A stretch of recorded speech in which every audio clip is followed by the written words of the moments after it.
Welcome to One Interview, One World. This is Lainey Kay, and this is a show about interviewing people from all walks of life because everyone has a story to share and we can all learn from each other. I hope you enjoy listening.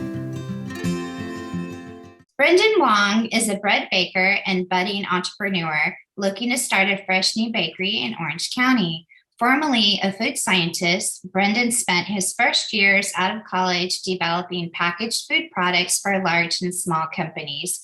In 2017, Brendan attended a professional bread course at the San Francisco Baking Institute, after which he became hooked and has devoted himself to the craft ever since.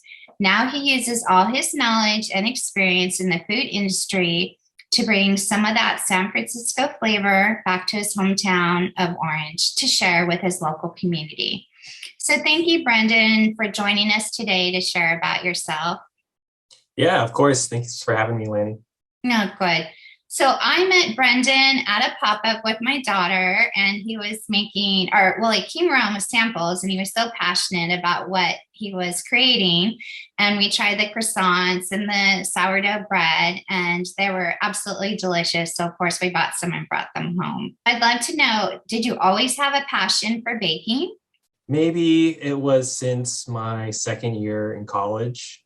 That's around the time that you start cooking for yourself, and I didn't grow up like in a very culinary inspired family. Being forced to learn how to cook for myself, I started watching a lot of videos and stuff online, and just try to teach myself how to basic cooking. Mm-hmm. And I'm the type of person when I try to learn something, I do a lot of research and learn the proper techniques and ways to do things. So I kind of got into cooking just like trying to learn fundamentals through videos, through online tutorials, through friends who are cooks. And with baking, I think when I really got into baking was maybe my second to third year of college, where I took a food science class, and the first course that I signed up for was a baking and cereals class. And in it was taught by a professor of ours who owned a cafe in the town of San Luis Obispo. Mm-hmm. And he also taught this course, and we learned everything from French breads to cream puffs to cookies to croissants and puff pastry. And I think that's when I really, doing that lab and taking things to my friends every week afterwards, I think that's really when I got into baking. Did your friends say, "Oh, these are delicious," and how do you make them and all that kind of stuff? Yeah, they were just impressed that like we were making this stuff in class, and yeah.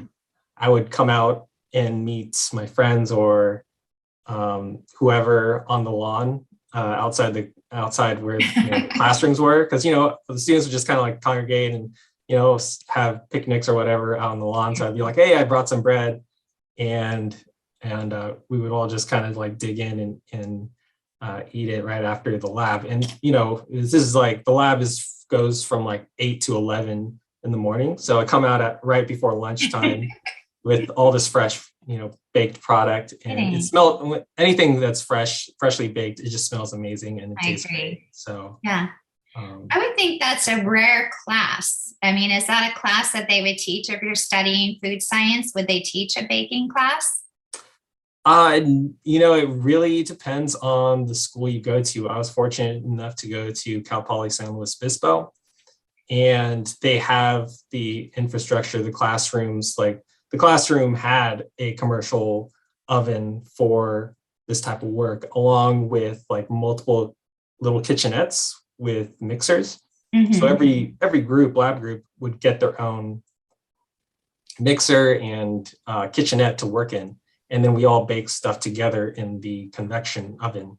And so we were fortunate, that is a school that has that kind of infrastructure that prioritizes that kind of stuff, because trades like food science and computer science and graphic design, like they kind of they really like emphasize hands-on experience and real world application. Mm-hmm. So yeah, I mean, not every school is going to have that kind of infrastructure. Yeah. But you know, the schools that have like large food science programs, like them, Davis, and some other schools in the Midwest and East Coast, they have certain courses like that. Especially, I think, in schools where like maybe farming and milling is more of a a practice.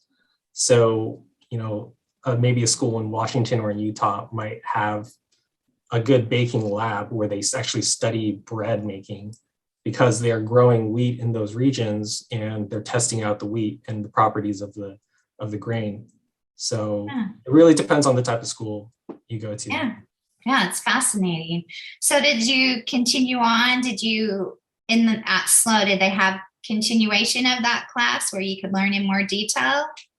Not really. I mean, that was the primary baking course I think offered. There's other, you know, courses similar, but they really go into other things like food fermentation. I took a food fermentation course. I was really into, and I still am really into the fermentation and the science of food.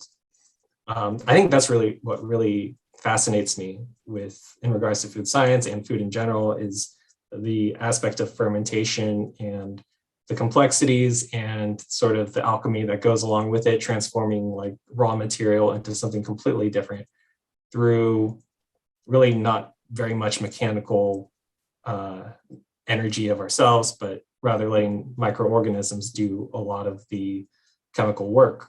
And so I think that's what really fascinated me. Can you tell the audience, what is food science as a major? Yeah, so not a lot of people are familiar with food science. I wasn't when I first went to college. I was a biology major when I first started. But I learned about food science because of a friend of mine who was transferring out of biology when I was transferring into biology, and he was transferring into food science. And he liked to cook a lot. So we would cook all the time and we would plan meals together. So food science, I learned, is the field of applying biology, chemistry, and physics,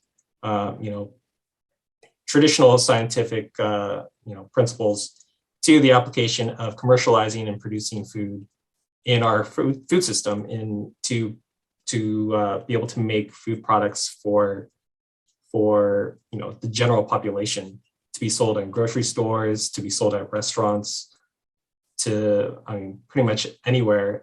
Any kind of food product that you consume, there's probably a food scientist who had a hand in that process of getting that food to your dinner table. Yeah. Unless you grew it yourself at home. But yeah, it could be, so there's generally a few different fields. There's like quality assurance, which is using things like microbiology and chemistry to test food products as they are being made in, say, a factory, to make sure that it's being kept to safe standards. Making sure there's no bacterial contamination, no chemical contamination, no physical contamination. Making sure the product, if you say you're making cookies, falls within certain specs, like we call it water activity, is a major one, where you measure how much free water is in a food, and that determines how quickly it'll spoil. So something with a lot of high water activity, like mozzarella cheese, is going to spoil a lot faster than, say, Parmesan cheese, which has a lot lower water activity and like lower amount of free water available for microorganisms and other enzymes to do their work. So that's kind of, in a nutshell, some of what food science entails. It could also be food like laws, like regulations, like the FDA, and how they come out with regulations of how food should be produced. There's a lot of scientific studies that go into making these types of regulations to determine what are the safe standards to of what should constitute certain food products. Then there's even more like into the product development area, which is kind of more what I did, which is where you you learn, you learn chemistry, organic chemistry and biology and physics to be able to apply those things and use different ingredients to create a new food product and commercialize it and bring it to the marketplace. And all of that involves, kind of pulling from every different aspect of not just the sciences, but also business and like working with clients, working with salespeople, working with production to bring something to market and take someone's concept and make it a reality. Mm-hmm. Mm-hmm. So food science can be pretty broad. Yeah, very interesting. Never even like think about it in detail. It is pretty amazing. Yeah. Our food system can be, have a lot of hurdles, have a lot of, it's huge. It's a network across state lines. And so a lot of different hands touch. Internationally too. Huh? Yeah. So. Yeah, and developing products. When you were working your job doing this, once you're out of school, what made you go to the San Francisco culinary? What was it? San Francisco? It's called the San Francisco Baking Institute. It's owned and run by a French pastry chef and baker, Michel Suas. And he started it, I think sometime, I could be wrong about this. I think he started it sometime in the 1980s. Oh, wow. Or early 1990s.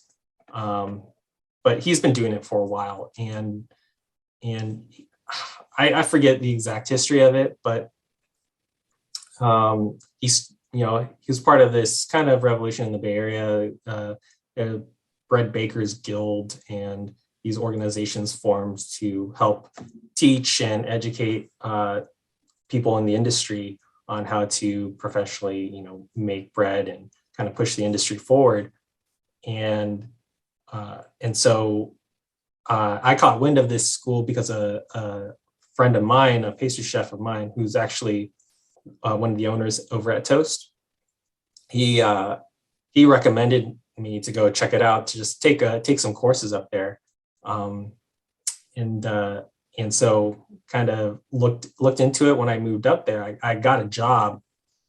I got an internship working for this company called Madsen that I always wanted to work for as a food scientist, because all they do is product development. They don't actually have a production facility, but they just do concept and help other companies bring their products to market. And they work a lot with culinary professionals. So I wanted to it was a really exciting kind of place that sounded like it's exactly where I wanted to be. So I got this internship there. I moved up to the Bay Area from Orange County to work there. And when I was there and I was making that transition, I decided I'm just going to take the first 2 weeks living in the Bay Area and take professional baking course over at the San Francisco Baking Institute just for fun. And so there are two different courses, each like 5 days long. And I took them, and they, and then you learn how to just make, the first week is just learning how to make baguettes, basically. Wow. And at the end of 5 days, I was like, I know kind of the fundamentals about, how to make a baguette, but my hands don't know how to make a baguette. I really need to learn I need to really practice in repetition, like thousands and thousands of times before I get it. So I asked the manager there, if I could come and volunteer on the weekends.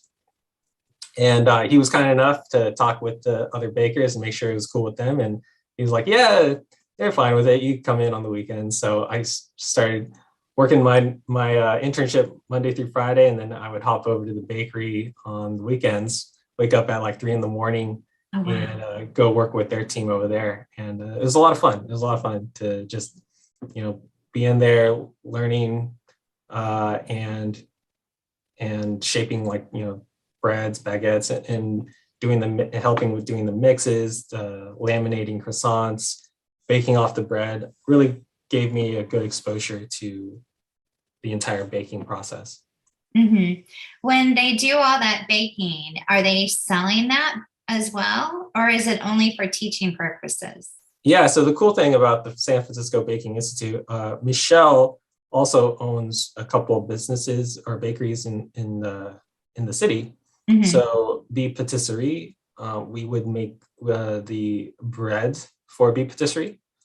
And we also would make the bread and pastries for his other business, Thoroughbred Baking and Pastry, is another cafe in San Francisco over in the Mission District. Mm-hmm. So the cool thing is and I think the way he designed it was that production kitchen, which is one of 3 kitchens in the whole facility. There's one for teaching for the classes, and then there's one for pastry work, and there's one for bread production. Mm-hmm. This bread production kitchen would provide real world experience for the students who are coming through the professional program, which is a 3 or 6 month long program where the students would learn all in the classroom, but then they could also come in and intern with us in the production side and learn how to get some real production experience, which is important to get the speed and workflow and efficiency of the whole baking process down. Yeah. And you're also working with larger quantities, I would take it, than, a home baker. Exactly. So that's the whole key is when you're baking at home, you're making 1 or 2 loaves at a time. Mm-hmm. We're talking about bread. Mm-hmm. And then with croissants, really, there's no comparison making croissants at home versus in a production setting using very different methods. But yeah, you could only shape 1 loaf at a time, or 1 loaf a day if you're doing it at home, 2 loaves a day maybe. Yeah. Whereas in a bakery, you're shaping maybe a few hundred baguette in a small production, and maybe a couple 100 to 150 loaves of bread in a small production per day. And I mean, that gives you a great deal amount of more practice. Absolutely. And not just the shaping and the physical practice, but when you do things on a larger scale like that, both fermentation and all those other processes are affected, and they're quite different than working with a small batch of dough at home. Yeah. So people come there and study so they can go out and work in the field? Yeah, so you meet people from all different walks of life working there. It's really cool. Some people come in to study to open their own bakery. Okay. I think a lot of people, especially internationally, mm-hmm. people from Brazil, from China, from Japan, from different parts of Europe, Israel, they come through and they go through these professional courses with their goals to go back to their respective homes and start a bakery. mm-hmm. I think one of my classmates, when I was taking the 5-day course, she wanted to make bagels and have her own bagel shop. Okay. So people come through, and a lot of them, I think, want to open their own businesses. Mm-hmm. Some of them just want to get or just kind of getting into baking.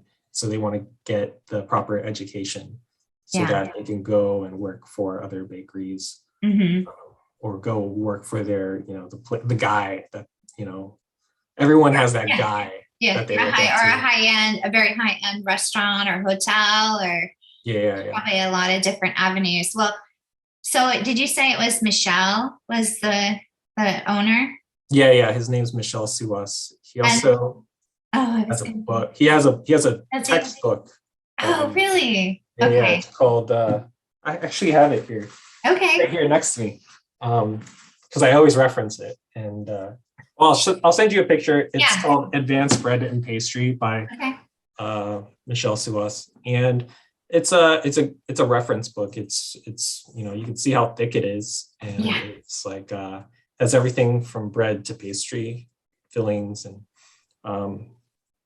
goes over a lot of process and technical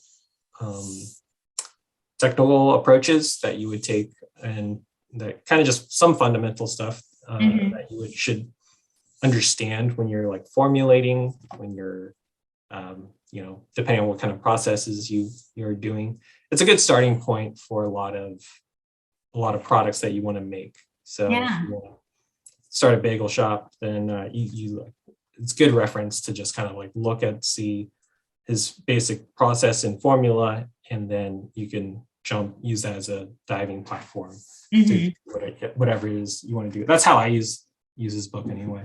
Yeah. But, he now, I mean, the school isn't just his only thing. He also consults other bakers and bakeries that are, opening around the world, and helps them with either their business planning or layout or architect consulting. Yeah, so he has his own team. Sounds like he's very knowledgeable. Did he come from France? Yeah. He's from France. I think not too many people in mainstream know him, but like among the baking community, he's pretty well. I would think so. Highly regarded. If people are coming from other countries to study there, he's known internationally, then. Yeah, and he's a great guy. I mean, he's really nice. That's amazing. Are there a lot of baking institutes where people can go learn to do this? I really don't know too many. I know there's some culinary programs like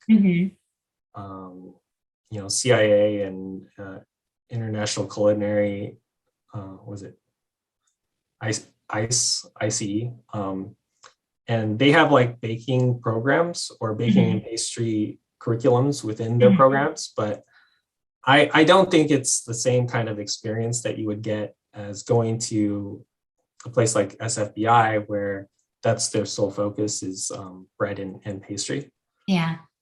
Maybe some things like pastry work you can get at other places too, because I feel like pastry work is easier to just follow a formula and process and translate over. But if you want, because bread baking has like a lot more nuance and requires hands-on experience to really touch and feel the dough, to know when it's ready, to and all these other various like process factors, right? Like how you set up your bakery, layout wise, that factors into the kind of product that you make. So not a lot of schools are going to again have that kind of infrastructure, like large deck ovens, proofer retarders, and other equipment like that to be able to teach that kind of knowledge. And then you also need to employ instructors with good experience and knowledge to be able to teach that. So there's, to me, I think there's a few around the world. As far as North America goes, I think SFBI is probably the best place, in my opinion. There's baking schools like it in France. One of the instructors who teaches at SFBI, he flies out for to teach this one course twice a year at SFBI, but he has his own baking school in France, I think in the southern region of France. And I know a lot of people go there to learn as well. Very cool. Very cool. So that definitely sparked your passion, and you're like, wait a minute, I like this much more than the other, huh? Yeah. So I was working there on the weekends and working my other job, my internship, Monday through Friday. And I was like, I just wanted, like, every weekend, I just want to come back and get back to learning. Basically, I just feel like I constantly just need to be in the bakery just to keep on learning and pushing myself, and learning from other bakers. one of those things where every day you make small incremental adjustments to just add to your experience and understanding and technique. So you really need consecutive days and years of baking to really learn things on your own if no one is like just teaching you and holding your hand.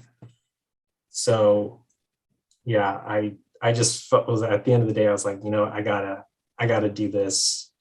I gotta go do baking full time. Like it's way more just interesting to me to do that than to be developing these different products for different companies. And at the time, there was like a lot of push, and there probably still is a lot of push for like high protein. Oh yeah. No gluten, like gluten-free, high protein, vegetable, plant-based snacks and things like that. And that stuff just doesn't really interest me. You know, I want to make food that tastes good and that nourishes people, and making something that like inherently needs gluten or inherently is not high protein and just trying to make it high protein or low gluten or something, whatever it is. Just it felt like it just didn't feel like really what I wanted to do. Yeah, it didn't feel like why I was in the food business. Yeah. So where did you go from there? Well, I quit my job and told them, actually they were super, like all the people who worked there, they were excited for me. They're like, oh yeah, do your baking thing, because I would bring loaves of bread in every week and just feed all the other employees, and they loved it. So they were excited for me. I quit that job, and I asked the manager over at SFBI if they had room for another baker on the staff. And they at the time they didn't. He was able to give me some part-time work. And so I went and asked one of the former instructors at SFBI who opened his own bakery down in Mountain View called Midwife and the Baker. His name's Mac McConnell. I asked him for a job, and he's a wholesale bakery he had just moved into what was formerly like Acme Breads, like bakery, I think. And so, you know, he was producing a good amount of bread. And so he had room on his payroll to slot me in. And so I would work over there a few days a week. I would work over at SFBI a few days a week. And working the wholesale, you know, it's good. You got a lot of repetition. And you get to kind of see a small business and how they scale things and how they do things. But it was tough hours. You're working from like 1 a.m. till 1 p.m. because you're going. We would not just like wake up to bake all the pastries and the bread, but we also take it all to the farmer's market and load everything into the truck or trailer and drive out, and then sell the bread, and then load everything back up and head back. And so it was a long day, and there were multiple days where I would fall asleep on the road. Oh, that's not good. Yeah.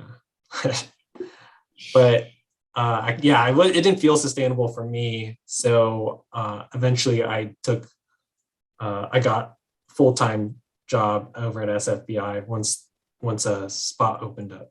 Oh, wonderful. So I worked at SFBI the remainder of my time up in the Bay Area. Working, it was usually me and one other baker, and you would trade off. One person manages like the mixing and fermentation. The other person manages like making the croissants and baking off the bread in the morning. So that's sort of the ebb and flow of being a bread baker, is you kind of need two people in there to help each other out and to balance the process. And yeah, so I worked with him, and it was great working at SFBI because you get like another larger bakeries you would be just doing one thing, like you'd only be doing the mix for like 8 hours, right? Mm. Because you're doing a lot larger scale. So you're not jumping around and doing multiple things, or you're just shaping bread, or you're just like flouring baskets and shaping bread a little bit. So you don't get quite the quite as good of an experience. Mm-hmm.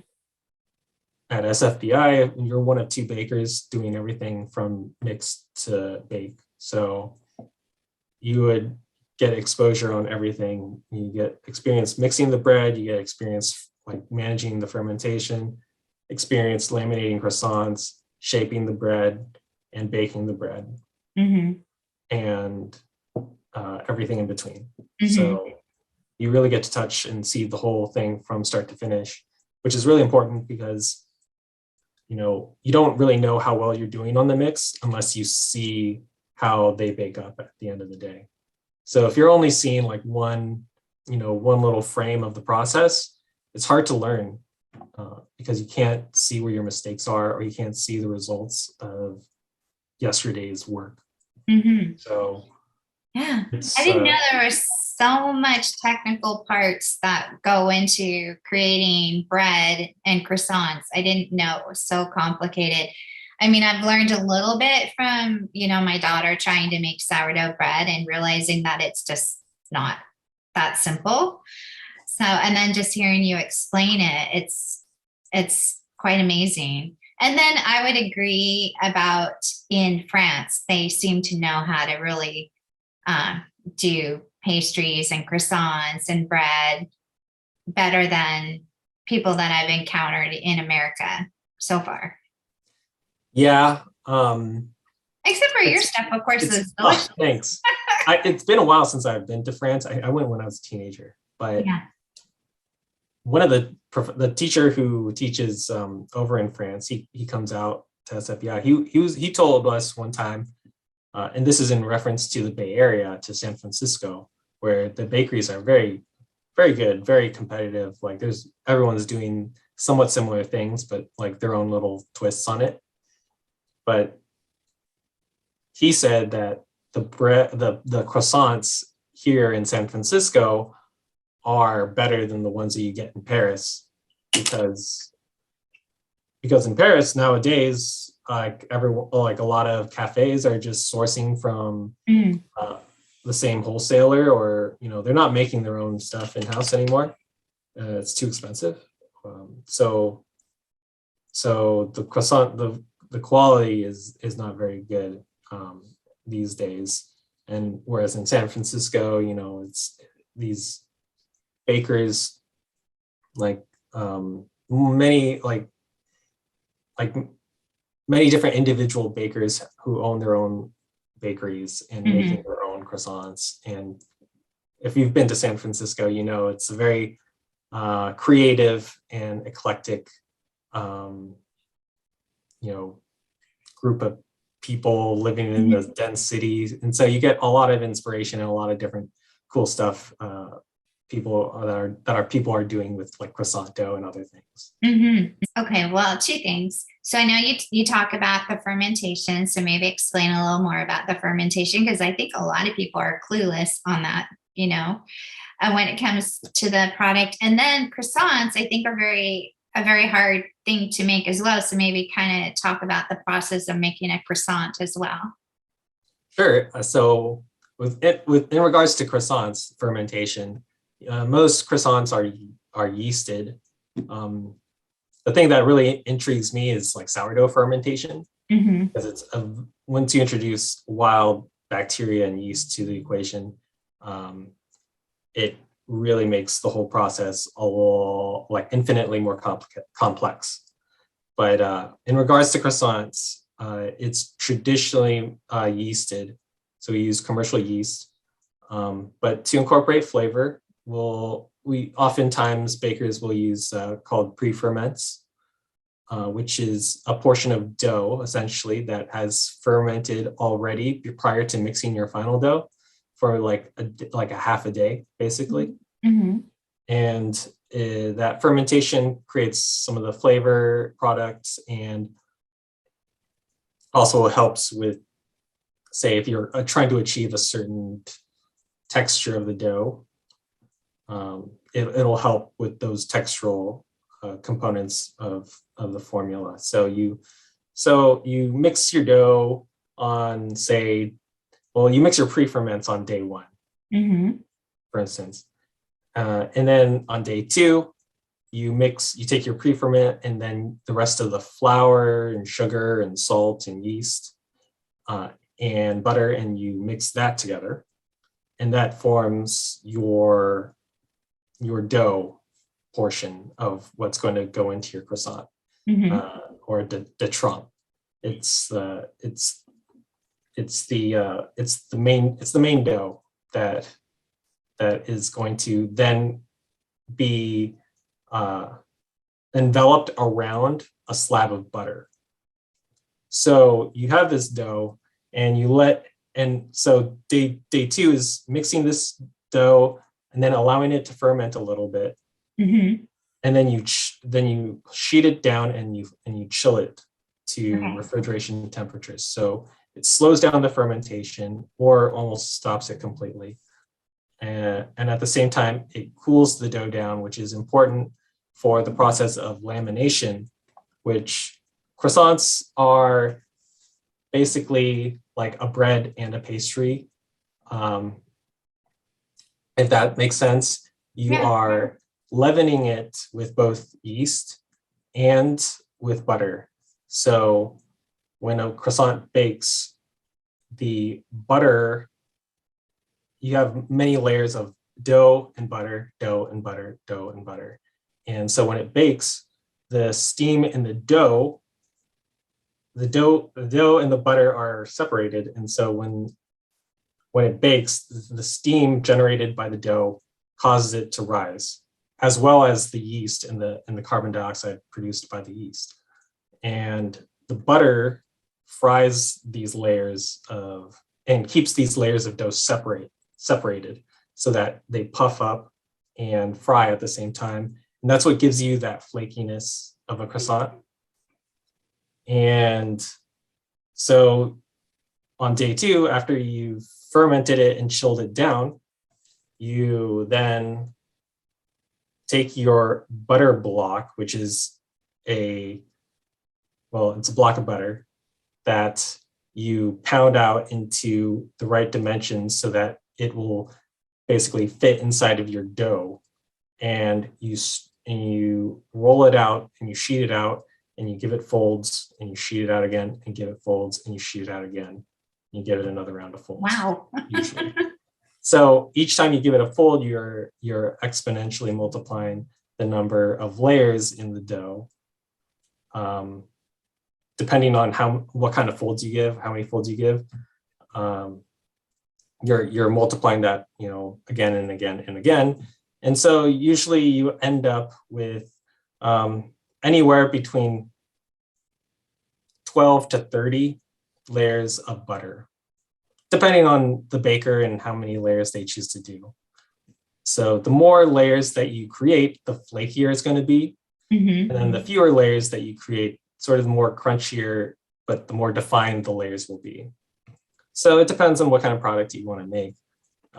Personally, I like something that is super flaky and tender. So I put as many layers of folds, or as many folds as I can, which is actually a pretty standard way of making croissants, like traditionally, is with like they call them single folds. So you end up with essentially 27 layers of butter in the croissant. And so when it bakes, the layers of dough are nice and thin, they're flaky, and it makes a mess when you eat it. And what about when you want to add like chocolate to it, or you want to add something else to the croissant? How does that happen? There's different traditional types of croissant, and I'm sort of a traditionalist, but I like to incorporate the flavors in my own, like that's how the way I incorporate my own personal twist on things is I just make it to incorporate like the flavors that inspire me. So with like a chocolate croissant, usually you just take like a bar. They call them batons. They're like strips of chocolate.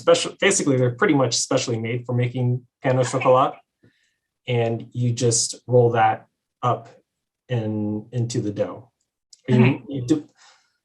The typical process is you take your big slab of croissant dough that you've given all like these folds to, and you sheet it out thin, about 4 millimeters thick, and then you cut it up into the right dimensions. And this is where it helps to have a little bit of like an architect in you, or a bit of a, if you've taken a drafting course ever in your life or something like that, a lot of it comes down to measurements to make like a product that is both eats well, bakes up well, and is visually appealing.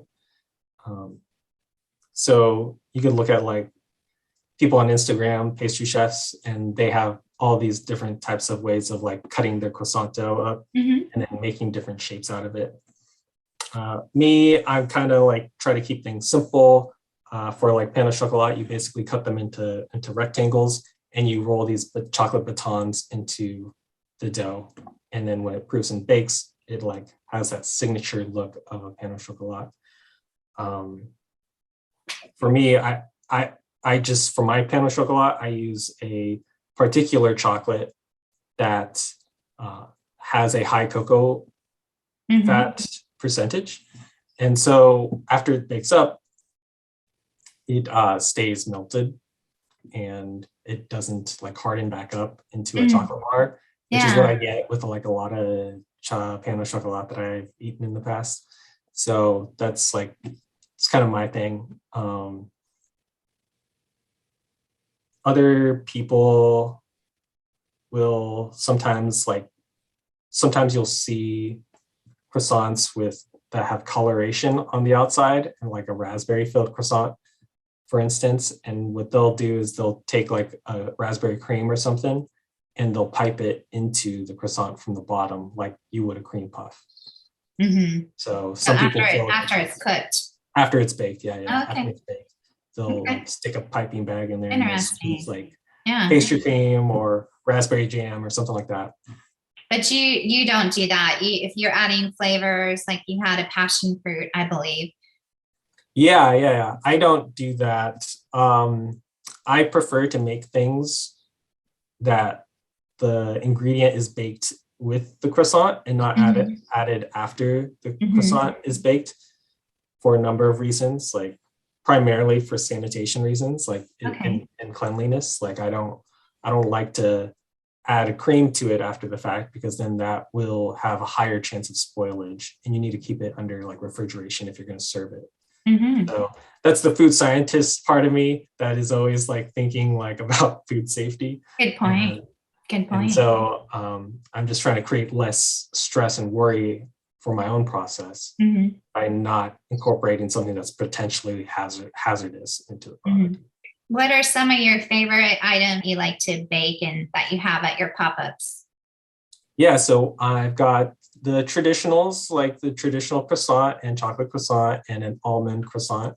Almond croissant is a way of utilizing sometimes like traditional croissants that didn't sell or are like a day old. And you just slice them open, you fill them with almond cream, and you rehydrate them with some vanilla syrup. Or I use a vanilla bean syrup for added flavor. And then you top it with more almond cream and almonds on top, and then that's baked a second time. So that one's a really popular one with me. And then I do some other special ones. I do a Queen Amande, which is a Queen Amande. A lot of people in the Bay Area know what Queen Amandes are. They're like pretty popular up there, but down here in Orange County, they might not be quite as well known, but they are, they're a pastry from the Brittany part of France. And it's basically butter and sugar layered into a dough. And then they are layered with more sugar before they're shaped into these little cakes and then baked into a mold. And when they puff up and bake, they're caramelized on the outside. And in the middle, they're a little bit syrupy and tender and gooey. And they're like sweet and salty. Brittany is known for their salt. And so they use salted butter over there to laminate this pastry.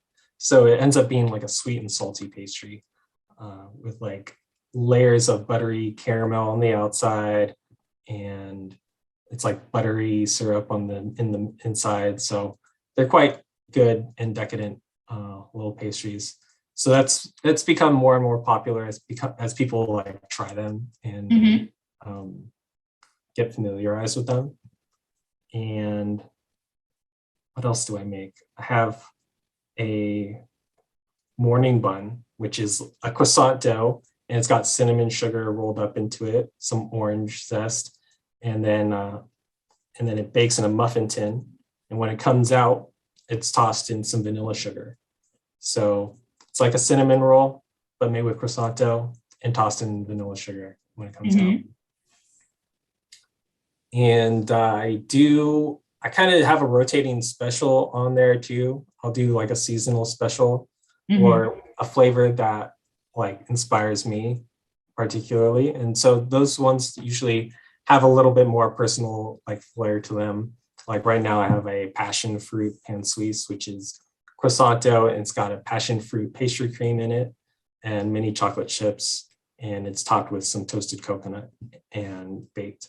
So I really love like tropical flavors. So passion fruit has made sense for me. And it's a pastry that's usually just made with pastry cream in the inside, but I wanted to incorporate passion fruit in some way into my pastry. So that's one thing. I also make an black sesame almond croissant, which has been pretty popular. If you like the taste of black sesame, I personally really love the nuttiness and toastiness of black sesame, and I think it goes great with desserts. So I do a version of almond croissant with black sesame. And I've been doing some sourdough pretzels lately as well. Oh, wow.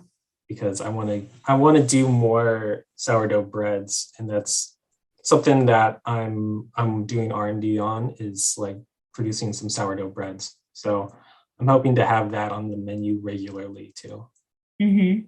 So currently, explain your business model. You're doing the pop-ups. So I would say explain that, and then what your future plans are. Right now, I'm doing these pop-ups, like one, to develop the formulas to stay sharp and to create sort of my testing out things in the marketplace and making sure like my process works and that the product's good. Like I think formulas require a lot of testing, and a lot of people might not want to invest that much money into just throwing away product.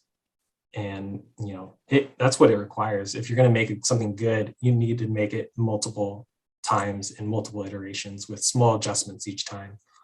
So the pop-ups allow me to, I have my mainstays of products, but then it allows me to also fund my own R&D and continuously be able to spend on making trialing new things before I introduce them.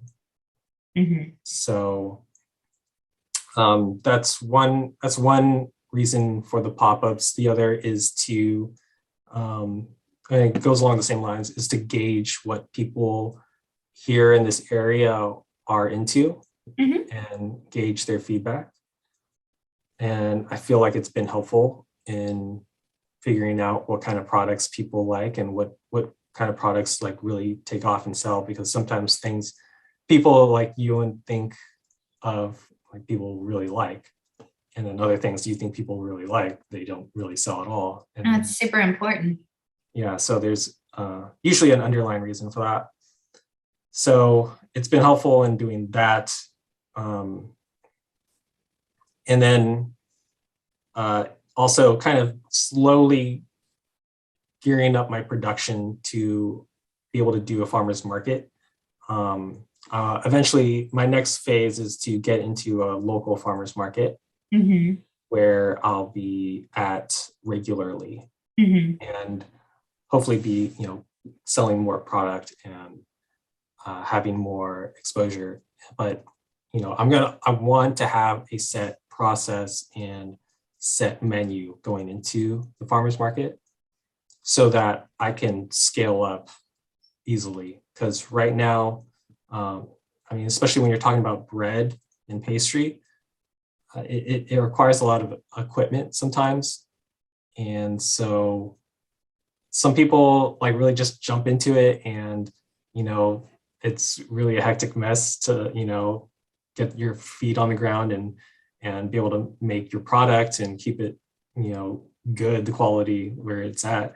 I'm kind of more a methodical type of person. So I'm buying my equipment. I'm like, okay, testing out these formulas on this scale right now. And once it's where I feel like it's good enough to be able to like take things to the next level, I'm going to buy like all the all the pans and things that I need to make those breads for a farmer's market in order to be able to turn a profit when I'm at a farmer's market. So I don't want to. Do you use like a large scale kitchen somewhere for your bakery? Yeah. So I'm renting from another baker in Garden Grove. He has a wholesale business and it's not he's got downtime. So, and he's a friend of mine. So I've been able to work out a deal with him and a nice sublease from him. And I've got permits. I've had to apply for permits to be able to share the kitchen space. So it'd be similar to what you would do as a food entrepreneur if you were renting space from a place like the Hood, like a commercial kitchen that's for rent or for shared food kitchen. But that's not his business. He's a wholesale baker. So I kind of went through all the shared food facility permitting with a friend of mine. So gosh, there's so much that goes into it, isn't there? I mean, so baking, if I were just baking cookies or something, it'd be so much more simple, right? Like I just need a mixer and a ice cream scoop and some sheet pans and a refrigerator. And like, I could just bake, a few hundred cookies in a little convection oven at another shared kitchen. But, bread, you need the big strap pans, you need large convection ovens to give you the throughput to make it worth your time. Yeah. And I feel like maybe some people don't get off like starting out thinking like this, but I think with my background, I'm like constantly thinking about scale up and work efficiency. I think that's just kind of like part of being a baker is, bread sells for very cheaply, like for how much work that goes into it. Yeah. And people aren't expecting to pay like $6 to $7 for a baguette, especially in France, they would like run you out of town if you tried charging those amounts. So a lot of your profit, a lot of your value comes from being able to work efficiently and have high throughput so that your costs are a lot lower. And so for me, like having a space that's large enough where I'm able to produce the type of breads that I want to make, and I'm able to produce them to the standards that I want to make them is important. That was important for me in finding a kitchen space to work out of. So everyone's got a different situation, right. Some people just go and purchase their space, sign a lease on a place, and they like get all their equipment and they try to get up and running as fast as they can. It's very it's a very high risk and difficult way and stressful way of doing things. But and other people, they're able to start out sort of just making small quantities of bread maybe at a shared kitchen space. But I'm not sure how they've been able to do that, because to me, it's just like the logistics of it would be crazy, at least for one person, for me, right, by myself. yeah. So a lot of it is logistics. So your plan is to hone the recipes and then figure out the logistics for the baking and the equipment that you need. And then once you have that, then you plan to open like a retail store? Yeah, so my plan is to get into farmers markets, working out of my friend's space right now. So I have sort of a set menu, and like I'm able to get my brand out there and a product to go with my brand that I'm good with, that I'm proud of, and that I could say this is kind of like who I am. And then at the same time, I'm also working on getting the brick and mortar up and going. So it's going to be a wholesale bakery with a little bit of retail during the weekdays. And that is in the works, but the build out and everything, I'm gonna have to do it from the ground up. It's not currently a food permitted space, so it could take like a year or more before I'm up and running. So as a wholesale, more of a wholesale, then you're selling to restaurants and places like that? Yeah, so I'm going to pretty much go door to door. I like to keep things, local and as part of the community as possible. So I'm going to go around the area of where my bakery is going to be in Orange, knock on doors of various businesses within the area and give them samples of my product and see if they would be wanting to take it. So, and put it on their menu. Having like a consistent, having something consistent where I'm supplying a few businesses around me on a daily or weekly basis helps to give the business some stability. Got it. Yeah, that makes sense. But you do plan to have retail as well? Yes, I do plan to have retail as well. I want people to be able to come in and locally and buy a loaf of bread or some pastries from me. And so I do intend on doing farmers markets on the weekend because the location where I'm going to be at isn't like a high foot trafficked area. So it wouldn't really make sense to be open on the weekend. It would make more sense for me to go to where my customers are on, say, a Saturday at a farmers market locally, which if I'm going to be here locally in Orange, I really want to be at the Orange Homegrown Farmers Market. At least that's where I want to be right now. I have yet to speak with them, but the goal is to be able to get in over there and sell to my local community there, as well as to local businesses, coffee shops, and restaurants around my area.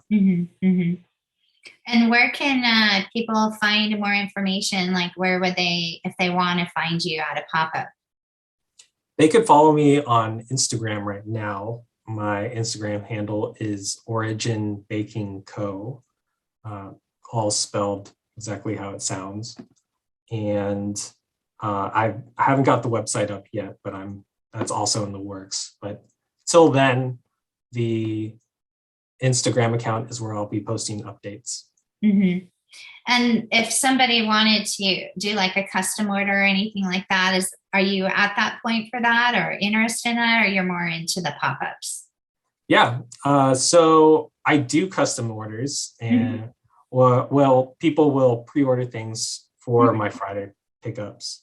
Oh, okay. And they're able to, reserve whatever pastries I plan on making so that, they come and pick up at any time during my pop-up on Fridays.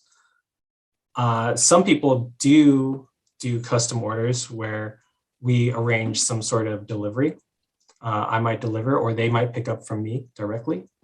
And if that's the case, they could just message me on Instagram.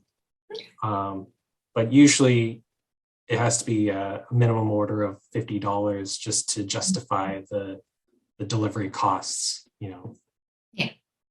But so when you do have pop-ups around Orange County, people can do pre-orders then and then pick up. Yeah, absolutely. People are able Really to good. pre-order. And so, they know that they'll be able to get the items that they want. Is this a full-time job for you right now or a part-time job? This is a full-time job, between doing the pop-ups, developing new products, working on the website and other aspects of the business, and trying to get this brick and mortar thing off the ground. It's pretty much a full-time job for me. I'm able to kind of get by with savings and with the revenue that I'm able to generate from doing pop-ups right now. Very good. Things, just trying to keep taking things one day, 1 week at a time, because, if you think too much about everything that you got to do, overwhelming, overwhelms you mentally. I get paralyzed. I think we all have that. It's like, oh, do I want to tackle this? But I have to be a little bit at a time. It's much better. Absolutely. Yeah. I understand that. I found setting small goals yes. every week is helpful in making overall progress. Mm-hmm. Are you able to reach out to your mentors or people like that for help in the creation of your business? Yeah. So that's the cool thing about being a baker is like, you meet some really cool people and you gain some mentors along the way. I have one mentor that I reach out to anytime he's in town, and whenever I have a question. He used to own a cafe here in Orange, actually, and I met him working at the San Francisco Baking Institute, and we actually have the same last name. We both have like three sisters, and he was just working there just for fun, because he's retired and he was just learning and just getting more practice in. And turns out like we're both from Orange, and he had a business down here, and my parents used to go to his cafe all the time. So how about that? So I call on him whenever I have. He's also a very talented and very knowledgeable baker, and so I call on him whenever I have questions about baking or to get his input about the business. And then one of the bakers that I used to work for in LA,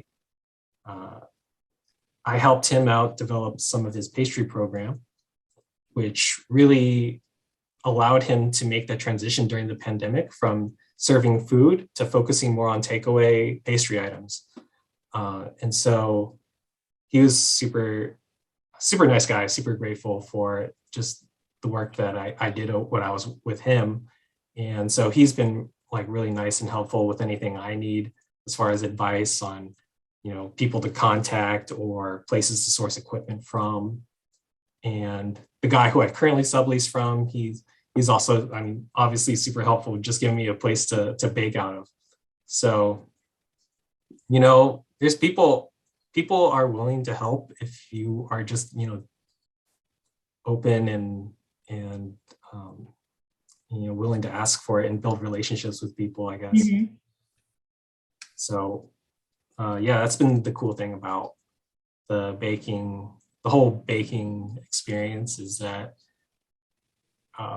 bakers help other bakers. That's good. There's always people, I think, who can give you some input and give you advice. And at the same time, like you also just have to make decisions for yourself. But the help is there if you need it. That's good. Well, I like to ask people at the end of my interviews, and it's kind of like a general question. What do you feel humanity needs to work on to make our world a better place? I think probably hear this a lot, but just being more willing to look at everyone's else's point of views and be willing to be flexible with your own. Yeah, people are just getting more, polarized and entrenched in their ways. And I think it's always good to question, yourself. And I think it's always good to try to look at things from the other person's perspective, especially the people you disagree with, and especially the people you disagree with, like, strongly. Yeah, I agree with you. Yeah. Yeah, we have to be able to communicate and come together with an understanding of each other. Absolutely. Thank you. Yeah. Thank you for sharing that. Yeah, of course. All Thank you. right. They can find you Origin Baking Company, but it's underscore between the words Yes. for So Instagram. yeah, Correct. for Instagram, I think it adds the underscores for every space. So it's like origin space baking space co. Underscore. Yeah. Yeah. Okay. Yeah. Any other places where they can reach out to you? Just that direction for now. I'll be at Toast pretty regularly until further Okay. notice on Okay. On Fridays Fridays. Okay. from 8 a.m. till 12:30 p.m. Okay. And Toast is where? Toast is in Costa Mesa. It's a great lunch spot. Shameless plug for my friend John. Yeah, it's they do like some great like French toasts and other brunch type items and mimosas if you're into that kind of stuff. All right. Perfect. All right. Thank you so much for sharing about yourself. Yeah, thank you. I appreciate the interview. You're welcome.